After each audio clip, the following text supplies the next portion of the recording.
Hello students, my name is Umanand Vishnoi and in this video we are going to study the chapter development. So this chapter is very short and we are going to cover this chapter in one quick short video.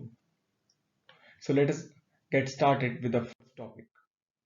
What development promises different people different goals? So development for one may not be the development for other. It may even be destructive for the other. तो एक व्यक्ति के लिए जो development है जरूरी नहीं दूसरे व्यक्ति के लिए भी वही डेवलपमेंट हो सकता है कि एक व्यक्ति के लिए जो डेवलपमेंट है वो दूसरे व्यक्ति के लिए डिस्ट्रक्टिव हो विनाशकारी हो for example industrialist want more dams to get more electricity but this may submerge the land and may disrupt the lives of people who are displaced such as tribals. They might resent the construction of dams and may prefer tanks to irrigate their lands.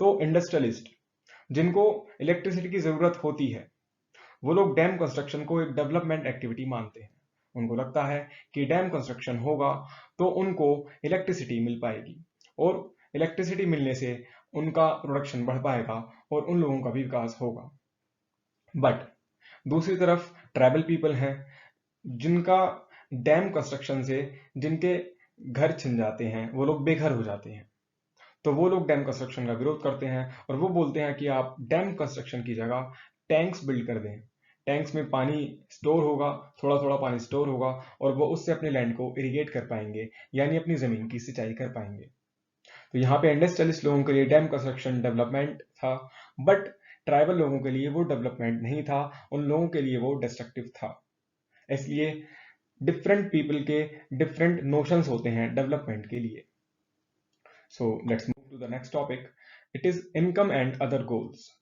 We all know that people want more incomes to fulfill their needs. लोगों को अपनी needs को fulfil करने के लिए अपनी ज़रूरतें पूर्ण करने के लिए इनकम्स की ज़रूरत होती है ज़्यादा पैसे की ज़रूरत होती है तो अगर मार्केट में चीज़ें अवेलेबल हैं और आपके पास पैसे नहीं हैं इनकम नहीं है तो आप उन चीज़ों को खरीद के अपनी नीड्स को सेटिस्फाई नहीं कर सकते but other than income, we all seek dignity, freedom, safety, equal treatment, etc.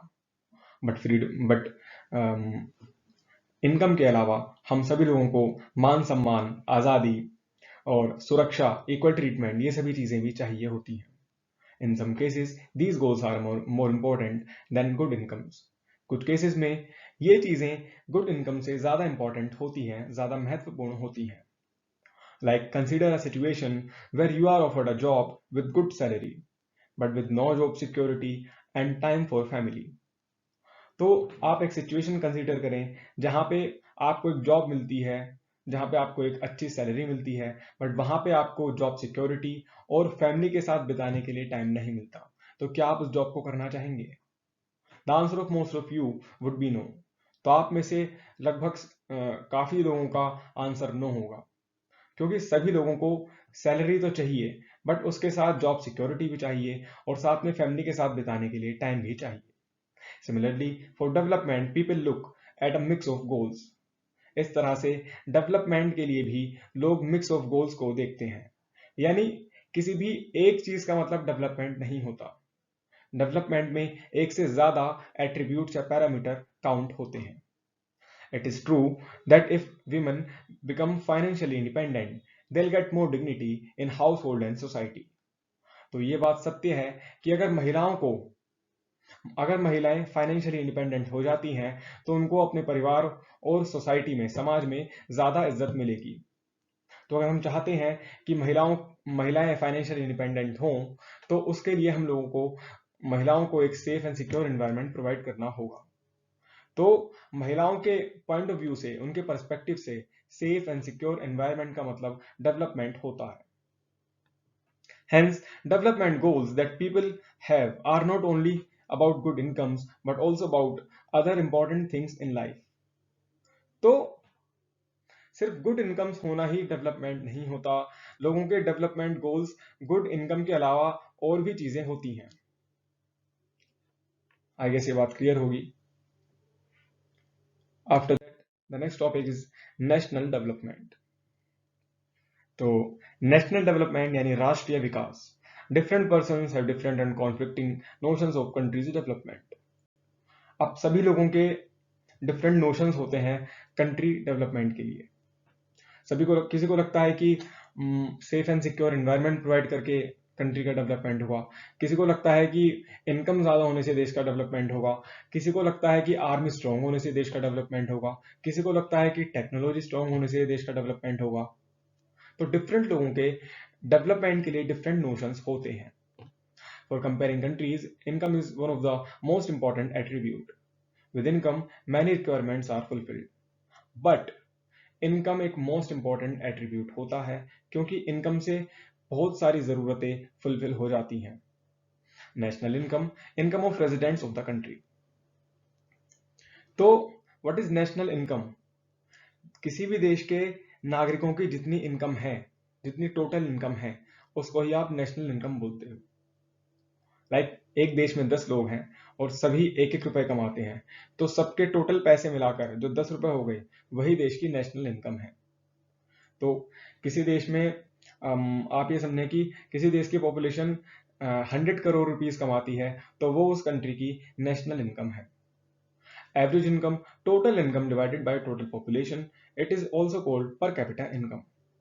अगर आप टोटल इनकम को टोटल पॉपुलेशन से डिवाइड करते हो, तो वो एवरेज इनकम निकलती है, और इसी एवरेज इनकम को आप पर कैपिटा इनकम भी बोलते हो।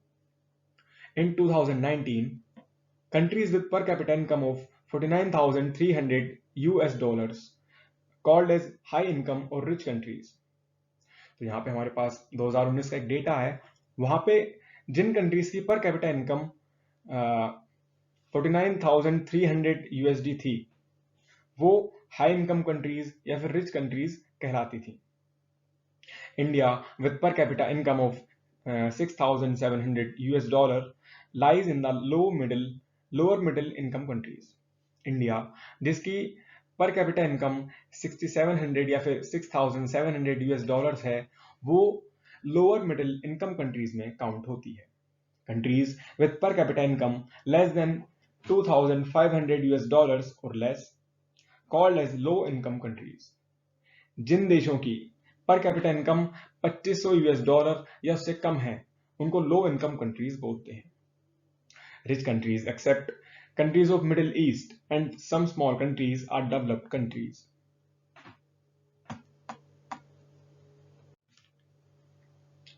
तो मिडिल ईस्ट की कुछ कंट्रीज को छोड़ के और कुछ स्मॉल कंट्रीज को छोड़ के जितनी भी रिच कंट्रीज हैं, वो सभी डेवलप्ड कंट्रीज हैं। तो यहां से एक बात क्लियर होती है कि इनकम एक बहुत बड़ा एट्रीब्यूट या पैरामीटर होता है। आप देख रहे हैं जो रिच कंट्रीज हैं, जो ज्यादा पैसे कमा रही हैं, वो ऑलरेडी डेवलप्ड हैं, except some Middle East and small countries. तो यहां से हमको एक बात पता लगी कि एक तो इनकम एक इंपॉर्टेंट पैरामीटर है, दूसरी बात हमको ये पता लग गया कि हाई इनकम या फिर रिच कंट्रीज क्या होती हैं, लो इनकम कंट्रीज क्या होती हैं, राइट। और इंडिया को क्या बोला जाता है? इंडिया लाई इन लोअर मिडिल इनकम कंट्रीज, यानी कि इंडिया एक लोअर मिडिल इनकम कंट्री है जिसकी पर कैपिटा इनकम $6,700 है। Now income and other criteria. आप यहाँ पे हम 3 स्टेट्स का डेटा देखने वाले हैं। That data is on next page. So firstly will look at these bullet points. तो per capita income of Haryana is highest and of Bihar is lowest among 3। तो 3 स्टेट्स हम देख रहे हैं, हरियाणा, बिहार एंड केरला। यहाँ पे हरियाणा की पर कैपिटा इनकम हाईएस्ट है, बिहार की लोएस्ट है। So does it mean that Haryana is most developed and Bihar is least developed? तो क्या हम सिर्फ पर कैपिटा इनकम के बेसिस पे ये बोल देंगे कि Haryana is most developed and Bihar is least developed? The answer is no. Only income can not assure development. तो हमारा उत्तर नो होगा, क्योंकि सिर्फ इनकम से हम डेवलपमेंट एश्योर नहीं कर सकते। ये बात हम देखने वाले हैं। Infant mortality rate of Haryana is 3 times of Kerala. Haryana का इन्फेंट मोर्टेलिटी रेट केरला के इन्फेंट मोर्टेलिटी रेट से 3 टाइम्स ज्यादा है। और आपने देखा कि केरला की पर कैपिटा इनकम हरियाणा से कम थी, तो इसका मतलब तो ये होना चाहिए था कि वहां पे इन्फेंट मोर्टेलिटी रेट हरियाणा से ज्यादा होना चाहिए था। नाउ पहले मैं आपको बता देता हूँ कि इन्फेंट मोर्टेलिटी रेट होता क्या है। Probability of a child born in a specific year dying before reaching the age of 1। तो अगर एक स्पेसिफिक ईयर में कोई भी चाइल्ड बोर्न होता है और वो 1 साल की एज से पहले मर जाता है, उसको वो इन्फेंट मोर्टेलिटी रेट में काउंट होता है। तो हरियाणा की जो इन्फेंट मोर्टेलिटी रेट है वो केरला के इन्फेंट मोर्टेलिटी रेट से 3 टाइम्स ज्यादा है। तो इन्फेंट मोर्टेलिटी रेट जितना कम होगा उतना ही स्टेट अच्छी पोजीशन में काउंट होगा। बट यहाँ पे क्या है कि हरियाणा का इन्फेंट मोर्टेलिटी रेट केरला के इन्फेंट मोर्टेलिटी रेट से 3 टाइम्स ज्यादा है। इसका मतलब केरला यहाँ पे हरियाणा से अच्छी पोजीशन में है। इन Bihar half of the children aged 14 to 15 are not going to school beyond class 8। अब बिहार में क्या प्रॉब्लम है कि वहां पे 14-15 साल की एज के जो बच्चे हैं वो क्लास 8 के बाद स्कूल नहीं जाते। जो आधे बच्चे हैं 14 to 15 ईयर्स की एज के, वो क्लास 8 के बाद स्कूल नहीं जाते। तो यहाँ पे क्या है, यहाँ पे नेट अटेंडेंस रेशियो की प्रॉब्लम है। जिस डेटा के बारे में हम डिस्कस कर रहे थे वो डेटा ये रहा। तो कंपैरेटिव डेटा है हरियाणा, केरला एंड बिहार के लिए। यहाँ पे हमको स्टेट्स दिए हैं हरियाणा, केरला, बिहार। उसके बाद दिया है IMR पर 1000 लाइव बर्थ। तो यहाँ पे इन्फेंट मोर्टेलिटी रेट दिया है। उसके बाद लिटरेसी रेट दिया है, यानी इस स्टेट में कितने परसेंट लोग साक्षर हैं, कितने परसेंट लोग लिटरेट हैं, ऑफिशियली पढ़े लिखे हैं। After that we are given NAR which is net attendance ratio per 100 persons secondary stage age 14 and 15 years 2017 to 18 का हमें ये डेटा दिया है। तो यहाँ पे नेट अटेंडेंस रेशियो का मतलब क्या है कि 100 में से कितने परसेंट बच्चे स्कूल अटेंड करते हैं ऑफ एज 14 to 15। तो यहाँ पे आपको दिख रहा होगा कि IMR में सबसे ज्यादा IMR बिहार का है जो कि सबसे वर्स्ट है, सबसे बेकार है। फिर हरियाणा का जो उससे कम बेकार है, और जो सबसे सही, जो सबसे कम इन्फेंट मोर्टेलिटी रेट है वो केरला का है। नाउ लिटरेसी रेट की बात करते हैं तो सबसे कम लिटरेसी रेट बिहार का, उससे ज्यादा हरियाणा का और सबसे ज्यादा केरला का, which is a good thing, which sets Kerala on a good position. Now net attendance ratio जो सबसे कम बिहार का है, फिर हरियाणा का, फिर केरला का, यानी सबसे ज्यादा जो नेट अटेंडेंस रेशियो है वो केरला का सबसे अच्छा है। यानी केरला में जो 14 और 15 ईयर की एज के बच्चे हैं वो ज्यादा स्कूल अटेंड करते हैं। इसका मतलब सिर्फ केरला की पर कैपिटा इनकम जो है वो हरियाणा से कम है, बट लिटरेसी रेट उसका हरियाणा से ज्यादा है, नेट अटेंडेंस रेशियो उसका हरियाणा से ज्यादा है, IMR जो कि कम होना चाहिए वो हरियाणा से काफी ज्यादा कम है। तो इसलिए Kerala is the best among 3 and Bihar is the worst. Haryana lies in the middle despite of the fact कि हरियाणा का जो पर कैपिटा इनकम है वो ज्यादा था। Now on comparing all these parameters, it is concluded that Kerala is the most developed and Bihar is the least developed। तो इन सारे पैरामीटर्स को कंपेयर करने के बाद we've reached the conclusion that Kerala is most developed and Bihar is least developed। And despite higher per capita income, Haryana is less developed than Kerala। अब हरियाणा का पर capita income ज्यादा था बट फिर भी वो केरला से कम डेवलप्ड है। तो इससे हमको ये पता लगता है कि पर कैपिटा इनकम या एवरेज इनकम या इनकम ही डेवलपमेंट का कंप्लीट पैरामीटर नहीं होती। उसके अलावा भी बहुत सारे पैरामीटर्स होते हैं जिनको कंपेयर करने के बाद ही हम ये पता कर पाते हैं कि कौन सा स्टेट या कौन सा कंट्री ज्यादा या कम डेवलप्ड है। नाउ पब्लिक फैसिलिटीज, तो वर्ड से आपको पता लगता होगा पब्लिक फैसिलिटीज का मतलब क्या है। तो जन सेवाओं को हम पब्लिक फैसिलिटीज बोलते हैं। लाइक जन सेवा केंद्र होते हैं, सरकारी हॉस्पिटल्स होते हैं, सरकारी स्कूल होते हैं, पब्लिक डिस्ट्रीब्यूशन सिस्टम होता है जहां पे गरीब लोगों को या गांव के लोगों को या फिर बाढ़ पीड़ित लोगों को राशन डिस्ट्रीब्यूट करा जाता है, दवाइयां डिस्ट्रीब्यूट करी जाती हैं। तो इन सभी को हम पब्लिक फैसिलिटीज बोलते हैं। बसेस जो आपकी चलती हैं वो पब्लिक फैसिलिटीज में आती हैं। तो we are going to discuss this topic now. Money in your pocket cannot buy all the goods and services that you need to live well. तो आपकी जेब में पैसा है, तो वो पैसा अश्योर नहीं करता कि आपको जीवन जीने की जितनी भी जरूरी गुड्स एंड सर्विसेज हैं वो मिल जाएंगी। अब आप सोच रहे होंगे कि भी पैसे तो हम सारी चीजें खरीद सकते हैं, बट ऐसा नहीं है। पैसे से आप पॉल्यूशन फ्री एनवायरनमेंट नहीं खरीद सकते। भले से आपके पास बहुत ज्यादा पैसा है, आपने उस पैसे से अपने घर पे बहुत अच्छे अच्छे प्लांट्स लगवा लिए जो कि आपको बढ़िया ऑक्सीजन प्रोवाइड करते हैं, आपने फिल्टर्स लगवा लिए जिससे क्या है कि बाहर का पॉल्यूशन आपके घर में नहीं आता। बट अगर आप घर के बाहर निकलेंगे तो वहां तो आप, अगर आपका एनवायरनमेंट पोल्यूटेड है तो आपको वो पोल्यूशन फेस करना पड़ेगा, राइट। आप पैसे वाले हैं तो आप भले से आप पैसे वाले हैं, पर आप बीमारियों के अगेंस्ट जो सुरक्षा है वो अचीव नहीं कर सकते, क्योंकि अगर आपकी कम्युनिटी में कोई डिजीज स्प्रेड हो जाता है तो आप भी उससे नहीं बच सकते। लाइक कोविड हुआ था, तो कोविड ऐसा नहीं था कि सिर्फ गरीब लोगों को मार रहा था। कोविड में अमीर लोग भी बराबर मर रहे थे, पैसे वाले लोग भी बराबर मर रहे थे।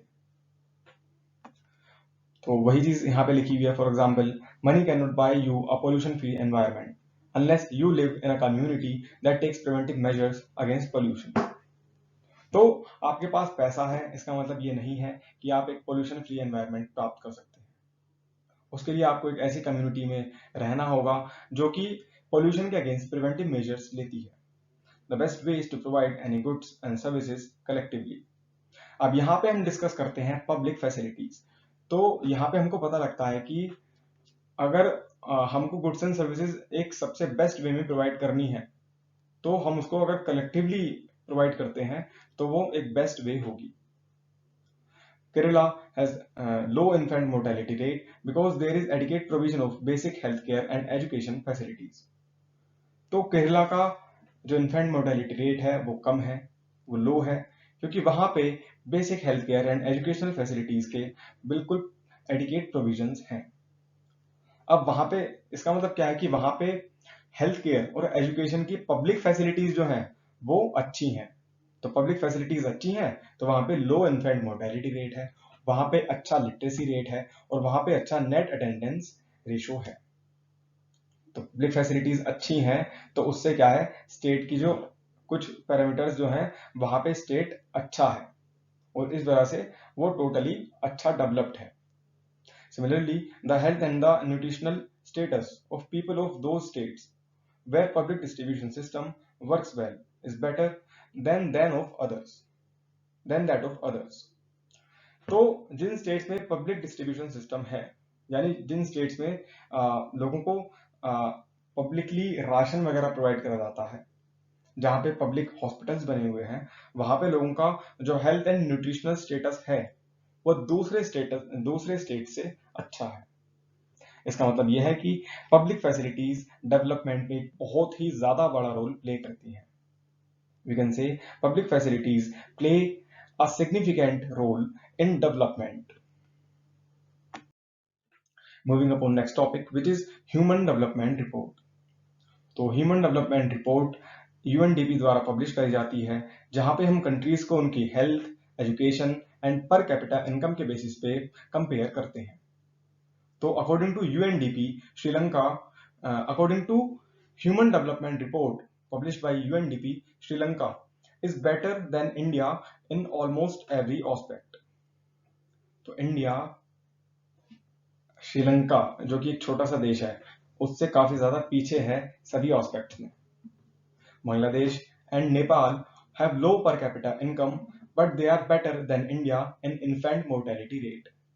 बांग्लादेश नेपाल जिनका पर कैपिटा इनकम भी बहुत ज्यादा लो है, बट वो भी इंडिया से इन्फेंट मोर्टेलिटी रेट में बेटर है। Health, education and wellbeing of citizens of the country are more important in development. तो सिर्फ पर कैपिटा इनकम ही सफिशिएंट मेजर नहीं होती, ही जरूरी नहीं होती।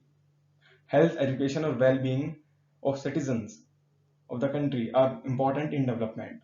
तो हेल्थ, एजुकेशन और सिटीजन्स की वेलबींग भी बहुत ज्यादा इंपॉर्टेंट होती हैं। अगर ये चीजें आप अचीव नहीं कर रहे हैं तो आपका कंट्री डेवलप्ड नहीं कहलाएगा।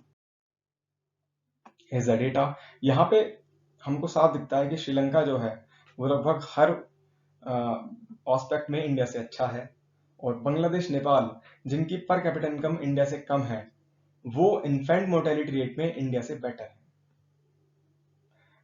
There are few more things that we have to see. HDI stands for Human Development Index. तो HDI का मतलब Human Development Index होता है। HDI ranks in above table are out of 189 countries in all. तो ये जो ranks दे रखी हैं आप टेबल में देखें, फोर्थ कॉलम जो है वो HDI रैंक का है। तो ये HDI रैंक में लिखा हुआ है कि श्रीलंका 73 पे है, इंडिया 130 पे, म्यांमार 148, पाकिस्तान 154, नेपाल 143, बांग्लादेश 134। तो ये जो रैंकिंग जो है ये 189 कंट्रीज में है। तो इंडिया 189 कंट्रीज में 130th नंबर पे लाई करता है, 130th नंबर पे।